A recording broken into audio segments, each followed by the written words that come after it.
everyone. Welcome back to another episode of Switch On Season 2. And welcome to our podcast, Alyna. So it's an honor for us to have with us today Miss Alyna Pham, the founder of Ignite Her Spark, a wonderful Asian female leader, and also, most importantly, a passionate advocate for women. So hi, Alyna. Thanks for joining us today. Can you share a bit for the audience about who you are and why are you here today? Thanks for having me, Vicky. So I would like to call myself a connector of all things. Oh, yeah. And a very multi-passionate person as well. I initially started in corporate and I stepped away from corporate last year, starting my business, Ignite Her Spark, with the key focus on being able to empower culturally diverse women. Yeah. So I was a coach in my previous life, working predominantly with highly performing individuals and teams, helping them to bring their best selves to whatever it was that they were doing in their roles. Yeah. But I noticed a really big gap. And being in Melbourne, I was able to work with a lot of culturally diverse people, both men and women. And being an Asian woman myself and growing up in a household where I was raised by my mum and having a younger sister, I realised that a lot of Asian women, and even myself included, we have so much to give and we have so much potential, but a lot of the times I see ourselves shrink in rooms or not see why we deserve a seat at the table, or quiet ourselves, or always feel the need to create harmony. And so I felt like I wanted to do something about this. Yeah. And so I've always had a North Star. And my North Star has always been to be able to bring education from whatever works well in Australia to Vietnam. And that was to build schools in Vietnam. So that's always been my long-term goal, far, far into the future, or what felt like it would be far, far into the future. And so everything that I've done leading up to this point has always been towards that direction. And so stepping away from corporate and building my business this year, my initial thought was to be coaching women. And gradually, as I started to meet a lot of people and saying yes to a lot of opportunities, many doors have opened up for me that I didn't really think would open up. And I've stepped into them because I'm a very curious person, and I believe that when things feel like they're right for you and they feel like there's a value alignment, I will definitely say yes. And so opportunities between Australia and Vietnam and building the ties between both countries has been opportunities that have come up for me. And I guess it comes back to the fact that I am someone that is quite a strong communicator in both Vietnamese and English. So when I was young, my dad forced me to go to Vietnamese school from prep to year 12 every single Saturday morning. I hated him for that. But now when I look back, it's given me such a great strength in comparison to my peers. And it's given me a really big love, I would say, for the ability to be able to connect both my parents' roots to my own roots, so where I've been born, and see what I'm able to do to tie the two countries. So the work that I do now is being able to basically empower women from both Australia and Vietnam and empower both investors and businesses and individuals to be able to enter the marketplaces in Vietnam and Australia as well. So that's kind of what I do. I connect people to ideas, people to people, and people to opportunities. Yeah, that's a perfect definition for like a connector. And I love how you tie between your Vietnamese root, your Australian roots to your North Star to help the women to have the children in Vietnam. But before we dive deeper into your journey, I just want to know, like, if there are 3 words or 3 adjectives for you to describe yourself or for someone else to describe yourself, what would that be? Like the 3 words that you use to describe yourself? So I really love this question because as a coach, I actually do this a lot. So I'm a very curious person. So that would be my first word. Yeah. So as a curious person, my friends and family and colleagues and everyone that I've ever worked with or been surrounded by, they always know that I ask them so many questions. Sometimes they get sick of it. But I'm always like, if I ask you this question, you don't have to answer right away. I just want you to start thinking about it, because I want you to know yourself as best as possible, right? Because if you don't know yourself, you risk having the world tell you who you are. Yeah. And so I'm going to say curiosity is the first word that best describes me. The second word is passionate. I didn't really think I was a very passionate person, because I just love a lot of things. Yeah. But I have a lot of fire in me. I'm a very fiery person. So I think when I talk about things or when I like something, I go all in. And so when I choose to do something, I want to be the best at it. I'm a very competitive person as well.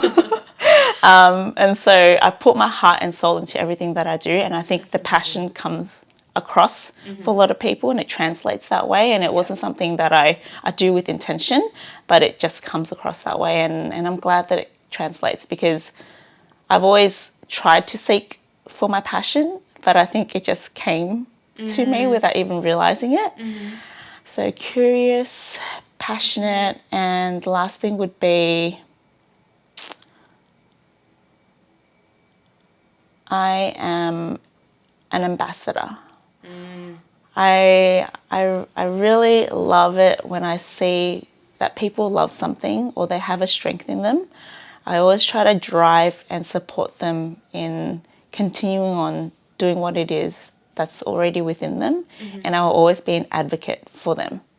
I think everyone has a gift, and unless someone else is able to shine a light for them or believe in what it is that they already have inside them, sometimes that gift can go unseen, and it's something that's really sad for me to see. And so I want to be that person that holds that flag and reminds them that you need to keep going, because you have something to give to the world, and you can't, and like, you're doing a disservice to yourself and to the world if you don't do it. Yeah, I can already tell from like our short conversation just now that you're really passionate about like helping the others and then showing them, not like guiding them, but also like to help them discover themselves.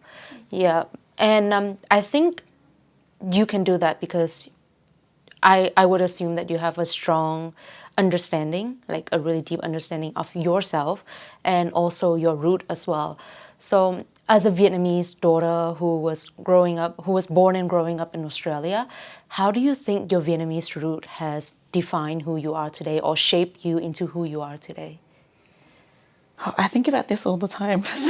So sometimes I feel like I overthink so much, and probably one of the reasons why I haven't been able to sleep for the last week, because I learnt seeing so much on the trip and then not having enough time to process it. I felt so immensely grateful. Seeing all that I saw in my parents' home country and feeling so deeply tied to the country as well, my heart was so torn, but then at the same time I felt so grateful that it was like going in all different places, right? But a little side note, I was conceived in Dalat, and so I think I've always had strong ties to Vietnam. Yeah. And my parents always took me back to Vietnam during the summer school holidays since I was 7. So I always stayed there for about a month or two every single year. Oh, and I remember every single time I had to go into the taxi to go back to the airport, I would cry from the moment I got into the taxi all the way to the airport to the moment I got home, because I never wanted to go home. And I didn't even know that that was very odd for a kid, because most of my friends would hate Vietnam. They wanted to go home to Melbourne because they couldn't speak the language. It was dirty, they didn't like the food or whatever else. But I would always like try to bring us back as much Vietnamese food as possible and buy all the VCDs. Like, they didn't have CDs and DVDs back in the days. And I would always listen to Vietnamese music, and I loved Vietnamese karaoke. Even when I couldn't read Vietnamese, my dad would tell me I was singing Vietnamese songs. And so I think sometimes there's just something that you're just born with, and you just have an inkling and a pull towards. And as I grew up, I was very lucky that my parents came here by boat in the 80s, and they sacrificed a lot. And I didn't know so much about their story when I was young. But as I got older and I started to realize my own privileges, I became more curious and I started to ask them more questions. And I started to realize I felt really guilty that I didn't ask a lot of these questions about the trauma that they went through to give me this life. Yeah. And sometimes I get quite emotional talking about these things because I feel like maybe I didn't process it enough, because I feel guilty that my parents are getting so old and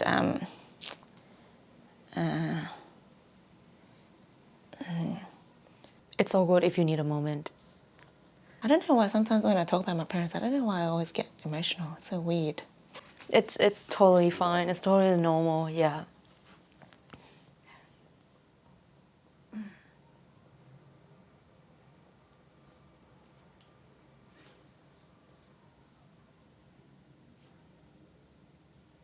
Okay. Yeah. Tissue. Yeah, I'll be back in 1 second. All good. Take your time. Yeah. So when I think about the sacrifice that my parents went through in the 80s just to give me the life, and I always really admire how much my parents worked, came here, didn't know any English, got their license, worked a sweatshop, did maido and all that sort of stuff, and brought both sides of their family over here with their bare hands. And then I think about, sometimes I complain about having to go into the office and all that sort of stuff, like such little things.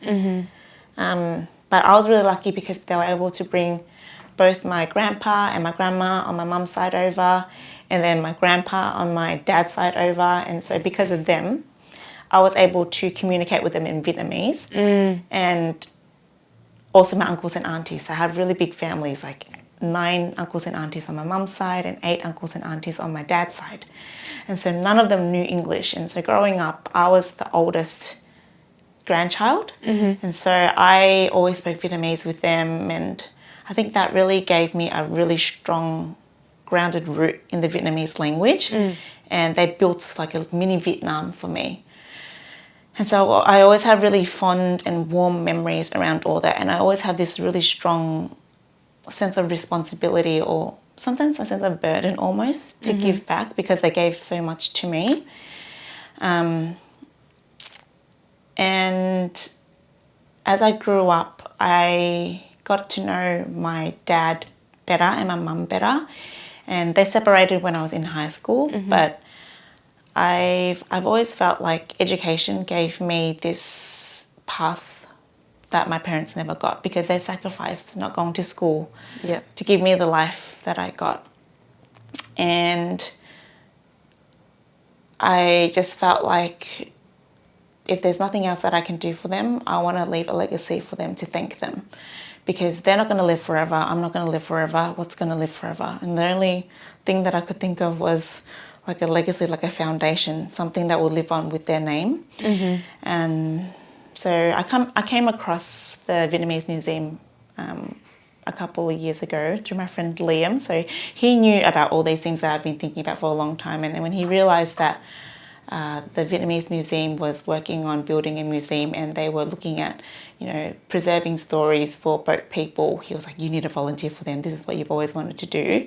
So I started volunteering for them, because I realised, oh my God, they can preserve the stories and the voices of my parents, and that way there will always be somewhere for my grandkids and my great-grandkids to come back and understand that the life that they have didn't just happen. Someone had to sacrifice so much for this. Like, I don't want people to just think that privilege was just given to them, because I see that all around me, and I see that in my little cousins who don't speak the language. They come to that, and all they can do is just bow. They don't have a relationship with my grandparents, and it's really sad, because I only have one grandparent left now, and he waits for me and my little sister to come every single weekend, because we're the only 2 grandkids who can speak Vietnamese.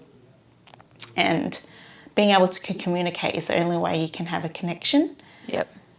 That's true. And that's why I really value the language. And I always think about, how do I preserve the language? But if people don't care, they're not going to preserve the language. And I care, because I used to go to Vietnamese school.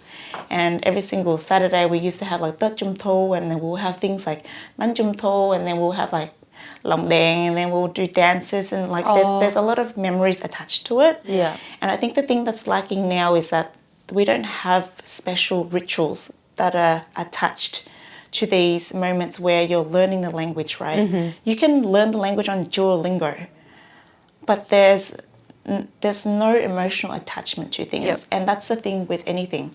When you're trying to sell something, when you're trying to build a brand, a personal brand, build a business, if no one has an emotional attachment to something, they're not going to stick around, and they're not going to buy your product, and they're not going to, there's no connection.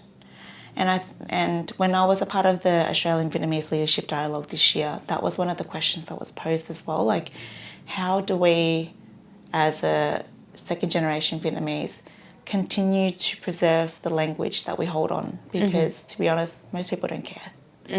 And I can see that most people are starting to not care. And it's such a big question, and I don't know what the solution is, but we need to do something about it. And I think that's why it's so important to have these conversations be shared. And I think it's so important that we have such a huge Vietnamese diaspora, and we need to bring us together, because we are so big in numbers, but we are so separated. And I've only really started thinking about this in the last year, because I stepped away from corporate. And I stepped away from corporate because I know that I'm very, very lucky to have this North Star, and I'm very lucky to know where I'm heading towards. And what I was doing there gave me what I needed for a very long time. And I was so grateful for the leadership and the skills that I learnt there, but it was no longer bringing me any closer towards where I needed to be. So I needed to step away, and my CEO and my leaders and everyone around me was like, they knew exactly why I needed to step away, because they knew my bigger goals. But yeah, the reason for the whole root story is that I just feel this tie because of all the sacrifices that I've witnessed, and feel this responsibility and a burden to pass on this torch to someone that cares, because I'm not going to be around forever.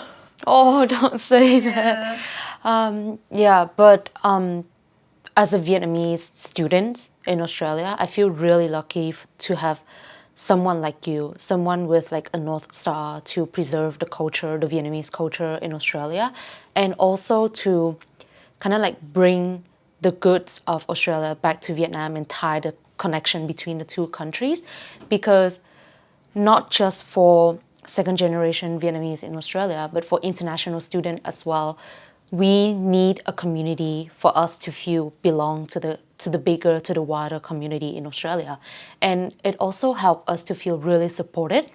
And in another way, it helped us to feel like we have a second home and don't feel lonely, and we know we have someone at the back to support us, to have our back. And that's why I would like to say, like, we really appreciate what you are doing, and really appreciate the community and everything you put in to preserve the culture here, that the diversity here in Australia. And just about the trip that Alyna just briefly mentioned, Alyna and a team in the Vietnamese community here in Australia just came back to Vietnam to do a charity trip to help the kids who was affected by the recent typhoon in Vietnam. And I think that's such an amazing initiative that you and the team did. And just to quickly touch on that, how do you think that the initiative that you're doing to preserve the Vietnamese culture here in Australia can contribute back to Vietnam in any way, or like can contribute to your North Star, to the mission that you are rooting for? Good question. I think one of the key things that I've noticed is that we need more spaces where the Vietnamese community can come together and celebrate our culture. Yeah. Because what I realized I didn't even know is that there are so many parts of the Vietnamese culture that hasn't been celebrated, that hasn't been brought to the attention of so many people, right? There's a lot of the common parts of our culture that's known, and they're constantly being celebrated, but it's almost westernized sometimes because we're in Australia. But we need the things that can tie in both Australians so that they're curious. They want to support, but they don't know how. Yeah. So how can we bring in our allies in a way that they are able to contribute? Because there are so many kind-hearted people out there. And one of the key things that I learned from the last fundraising dinner that we pulled together in 1 week's time for the typhoon was that it was really, really hard work. But when you reach out to people, sometimes it's really hard because rejection is something that a lot of people are fearful of. But a lot of people are also so generous, and they just don't have the capacity sometimes to reach out, or they might miss a message, or they might just say, oh my God, thank you so much. I really wanted to help, but I just had no idea where to go, or I didn't know who to trust. And so I think when you have the ability to reach out to a wider network and to be more creative in who else out there is connected to being interested in the Vietnamese community, and bringing them in closer one step at a time so that they can be interested in what we do, then that could help them to then help the most needed regions of Vietnam, like the typhoon affected regions, or the kids in the mountainous regions where it takes them 4 or 5 hours to hike just to go to a school. Like, they're the actual children and the school regions that need the most help, because funding gets funneled down, and then this is what I learned. It gets given to the schools that are like, 1 or 2 hours away, and then the people that are really in dire need are the ones that are most forgotten.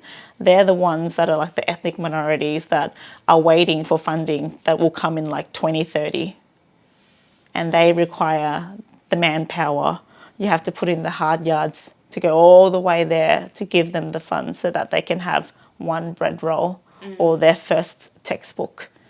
And it takes a lot of energy, and it takes a tribe to do it together. Like, everything that you do together is so much better than doing it alone. And I think that was the thing that we learnt from coming together for the last charity dinner.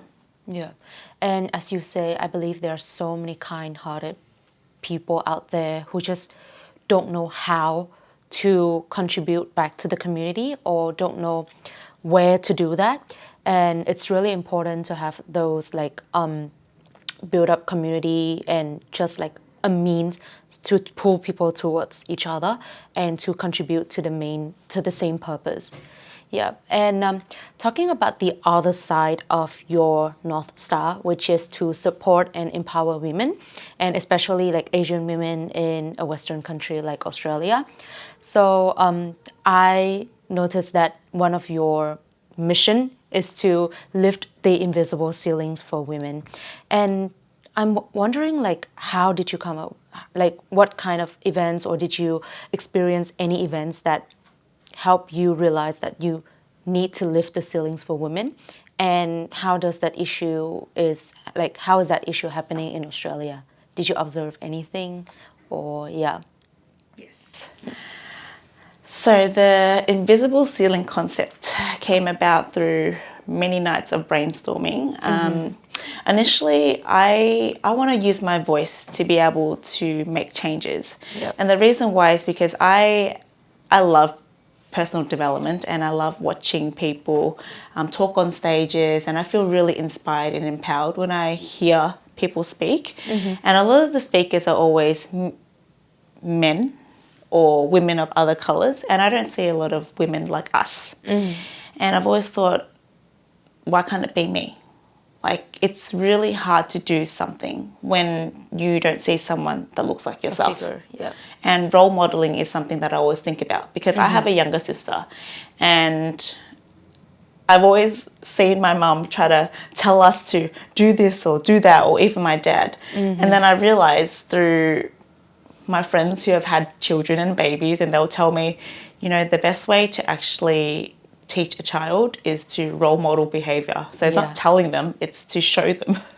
And so I learned, okay, so the best thing for me to do is to actually role model and be someone that they can see doing the thing that I want them to do. And so I thought, okay, if I have been coaching so many women, and the key thing that I always hear over and over again is that there's this ceiling that we always place on ourselves, which is basically our self-imposed limitations and our critical thoughts and the things that we think that we can't do. And then on top of that, as Asian people, we always hear of the bamboo ceiling. So it's like we have these 2 layers of ceilings. Yeah. And I went through a professional speaking course, and we workshopped quite a lot of different things that I thought would be the concepts that I would really love to talk about.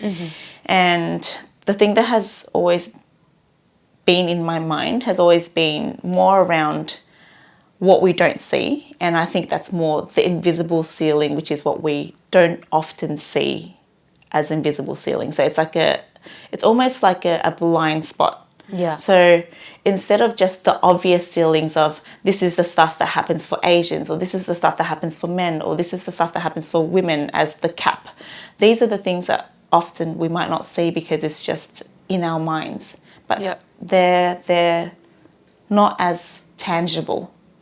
And so the invisible ceilings, I see them through the coaching conversations that I have.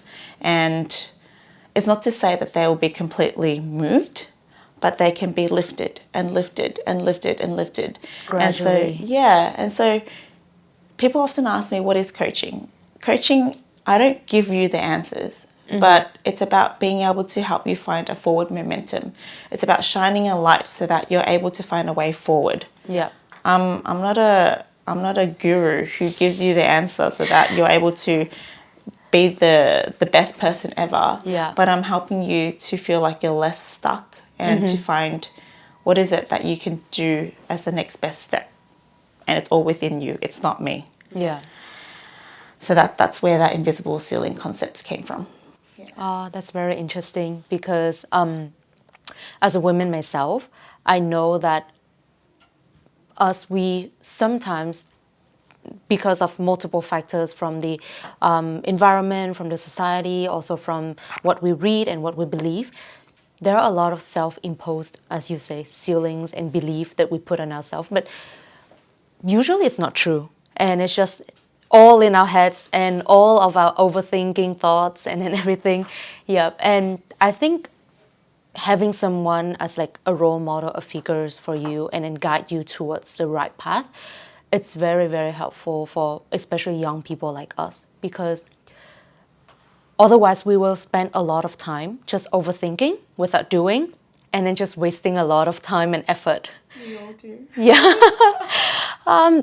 And also, so from your experience coaching and working with women, how do you see the relationship between Australia and Vietnam, which has been a lot better and growing these days, contribute to the growing of Vietnamese women or like Asian women, or like giving them the opportunity to grow between the 2 countries, both in Vietnam and in Australia market as well? To the growing of Vietnamese women or like Asian women, or like giving them the opportunity to grow between the 2 countries, both in Vietnam and in Australia market as well? There's a really big difference between how Australian women think and Vietnamese women think as well. And I guess it comes down to cultural upbringing. Yeah. And that's been one of the key things that I think about a lot, especially after the Australian Vietnamese Leadership Dialogue. In Australia, we've been so privileged that we have a lot of freedom in the way that we have been educated, in the way that we have a lot more choices in financial freedom, how we're educated, and then the choices that we have to then build our career.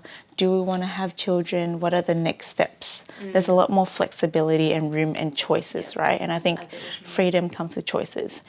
And in Vietnam, it is progressing, but there is 100 million people in their population. And so the rat race there is quite different. And so when they are growing up, depending on their circumstances, they're still in a developing nation. And so there are women who are struggling to even have a meal. And there are women who are having to quit school in primary school, high school, and look after their sick parents or whatever it is. And then there are women who are able to go to university, and then after university, what's next? Is it get a good job and then try and fight all the other young girls and get a managerial role? And if not, then what's going to happen? Do they then have to go and start their own business because they can't keep up with all the energy of the young girls? Or do they climb the corporate ladder and then try and get married? They're very different options to what we have now. And so the question that I'm trying to think and trying to almost help with is, how do we bring the mindset that's an empowering mindset to help empower the women in Vietnam, but at the same time being mindful that we live in very different economies and very different states of the world. And so we have different security bases. You can't just impose one way of living into another person's way of living when they come from very different conditions. And that's why it's really important for me to be in Vietnam, to understand where people are coming from. And that's why it's been really important for me to go to the schools, go to the different regions and understand what it is that they need. And a part of the work that I do, and a part of what I used to do in my old job as well, is understanding human-centered design is about going to the places and asking them the questions and not making assumptions. A lot of people can think, oh, let's raise some money and just give it to the school. They might need some education funding, but no, you need to meet the people where they are. And to meet the people where they are, you need to go and build the trust with them and understand what it is that they need. And it takes time. And so that's kind of where I'm at right now. But I do believe that there's a lot of financial empowerment and literacy, and it starts with the basics, and each region is a little bit different. For example, starting in the Mekong Delta region, which is where both of my parents are originally from, and that region, I know there's a lot of work that can be done there to help women to become more economically empowered, helping them to understand a little bit more around how they can have more sustainable businesses, but starting from the basics. So I'm trying to understand a little bit more around that and what I can bring educationally from Australia, the resources, the mentorship, and then bring it over to Vietnam. And that's where I think I'll be starting. That sounds like a great journey, and also a promising journey that you will be working on. And I think not only from Australia to Vietnam, but there are also the bilateral relationship opened a lot of doors for female leaders in Vietnam to explore the market in Australia as well, because now there are a lot of support, a lot of opportunities, and with people who understand both culture and both market, us and you yourself, there are a lot of support for the women, and also not just women but men and all kinds of business from Vietnam to go to Australia and other market as well. And as we coming to the end of our podcast, let's talk a bit about the future. So how do you envision the future of Vietnamese community here, and also the Asian female leaders here in Australia? Do you envision how do we preserve the culture, or any kind of future envision you have for the community? I feel so optimistic, and I think that's good. It's all about the timing. Yeah. I haven't had as much time to process after the Australian Vietnamese Leadership Dialogue that I've just finished in August, but coming together with the other 19 delegates, 10 from Vietnam and 9 from Australia, it was one of the most incredible adult life experiences that I've had in a really, really long time. Really heartwarming, and it really validated the experience of people-to-people connections and just how valuable spending time genuinely getting to know heart to heart why each leader is putting the time and energy and effort to try and make an impact in their respective areas, Yeah. and how we can support each other as well. And the bridge between the two nations will require people, because at the end of the day, we have this strategic relationship and what we're trying to build on, right? But it requires people to do that, and requires Absolutely. trust. Yeah. And the women in particular that I've seen from both countries, they are incredibly young still, and to know that we have these young people who are emerging leaders, who already know one another, who want to support one another, I can only see great things happening.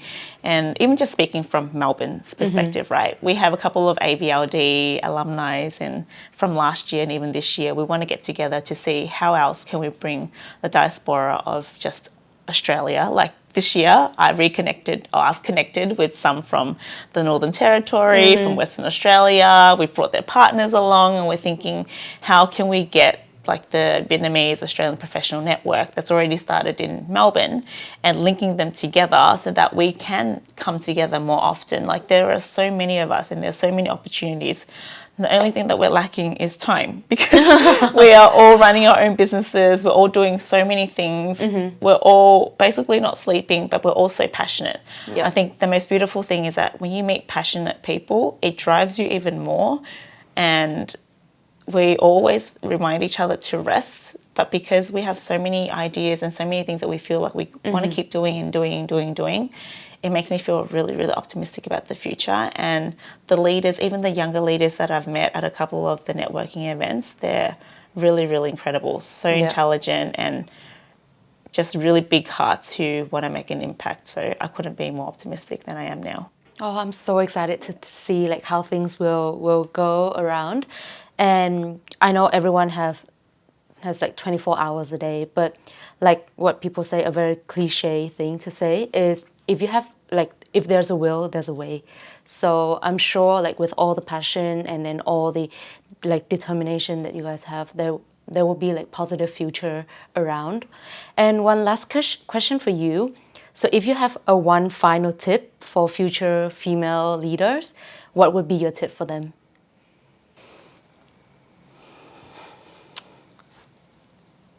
I would say never be afraid to ask for help. There are so many people who are so willing to help you, because if you don't ask, the answer is always no. Yeah, they don't know how to help. Yeah. And to be honest, I used to be afraid of asking because I thought that I would be a burden.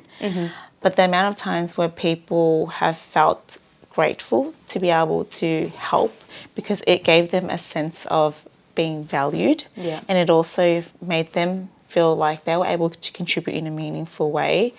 It was a win-win situation. And being able to receive that feedback kept this cycle of validation that, hey, it's okay to ask for help. And when you ask for help, not only does it make that person feel good, it brings them into this goodness that you're doing, and it creates this, it's like a snowball effect of It start rolling. yeah.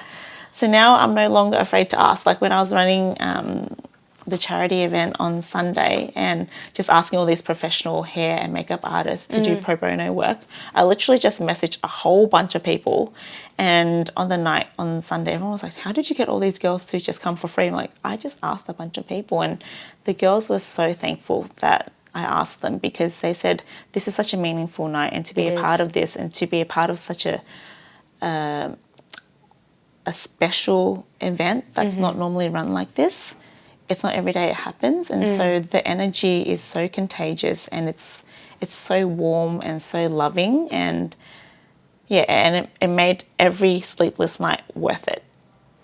So I just remember that in my mind, and I would never be afraid of rejection again. Oh, I love how you are so passionate about what you do, and it's really amazing to see you love what you do, and things are turning out so well. So I'm really looking forward to see like future events like that, future fundraising, and also all of your future like journey as well. Thank you. So thank you so much for your time today, and thank you for sharing your wonderful story as well.